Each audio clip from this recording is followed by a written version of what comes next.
and welcome to YouTube channel HealthCube, the place where our mission is not only to motivate you but help you to move on to the brighter side of the health. In today's video, I'm going to demonstrate you some simple and very effective exercises that can be done immediately after a hip replacement surgery, or as you can say in the first week of surgery. Now, post-surgery, there are a lot of complications that can be very easily prevented if exercises are started at right time. But one thing you should always remember before starting any of the exercises is taking consent from your doctor. Make sure that you talk to your doctor, understand what are the right exercises you are allowed to do, and also talk to your physiotherapist and then only start these exercises. What I'm showing you today is not focusing on your hip joint, but we are going to focus on rest part of the body so that they are mobile and flexible, and that helps in preventing the stiffness and the aches and pains that come associated with them. So let's get started. With me is Dr. Adya, who is going to help us to demonstrate this exercise. Now, I would request Dr. Adya to lie down. Yes. So imagine that this is the leg where you have got your hip replacement surgery.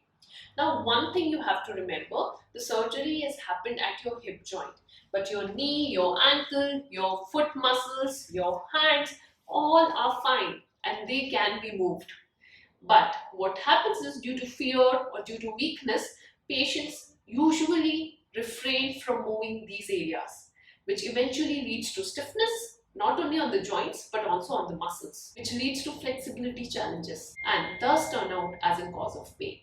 So here are some few exercises that you can do, and the first exercise that you always should start is with breathing exercise. So for that, place your hand on the tummy and ask the patient to breathe in, and tummy should go up, and breathe out. So all you need to do now is an abdominal breathing. Observe your breathe in and breathe out. As you breathe in, the hand should go up. As you breathe out, the hand should go down. 3 and down.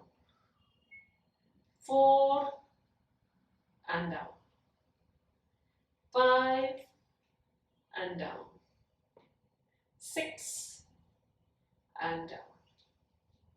7 and down. 8 and down. 9 and down. 10 and relax. Perfect. So this forms your first exercise. Now let's move on and do some exercise for the neck and shoulder region. Yes, you guessed it right. You can do all this exercise in sleeping position. So the next exercise that we are going to do is chin tuck. This helps to maintain the flexibility of the neck region, because when you are lying down for a long period of time, this neck muscles becomes very tight. So we have to relax them. For that, you will do a chin tuck.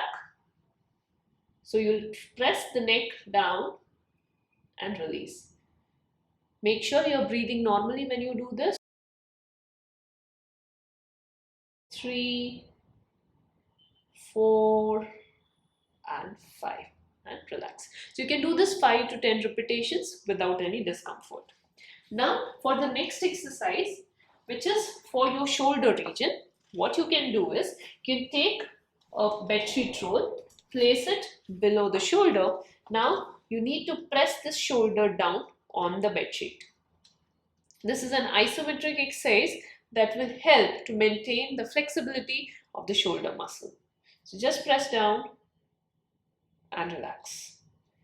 2, release. 3, release. 4, release. 5 and release. Perfect. So this was the second exercise that you can do for your shoulder mobility. The third exercise is moving the hand, or you can say hand pumps. So now we are doing some shoulder mobility exercise. Here the entire hand has to be lifted up. Take it till you can and then come down. Make sure you breathe normally. 2 and down. 3 and down. 4 and down. 5 down. Relax. So this exercise again you can do for 5 to 10 repetitions. Now we are going to do some finger and wrist pumps that helps to improve the blood circulation in the upper body.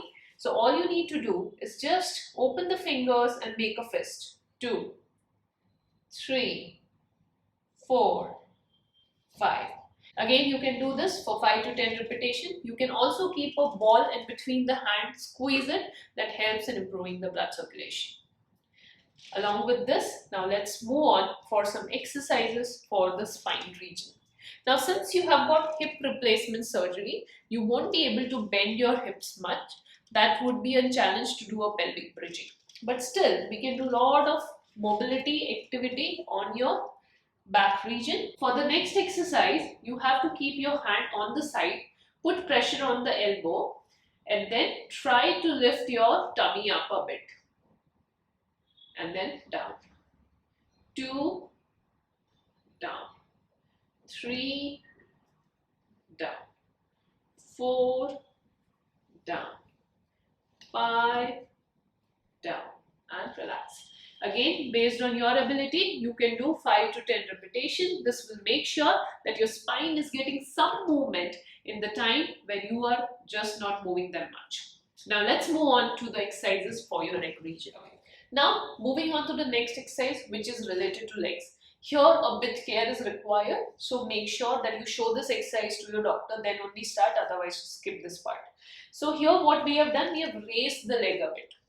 Ideally this should not be a problem, but again depending on what kind of hip surgery was done, what kind of sutures were there, how fresh are the sutures, how healed they are, this bending could vary. So make sure to show it to the doctor. But ideally what you have to do is you have to keep some pillows below the legs, keep some gap between two legs. And now what you need to do is you need to move your ankle down and up. Yes. So what you are doing is ankle pumps. 2, 3, 4, 5. Again, based on your tolerance, you can do this 5 to 10 repetitions. You can also move your toes along with that.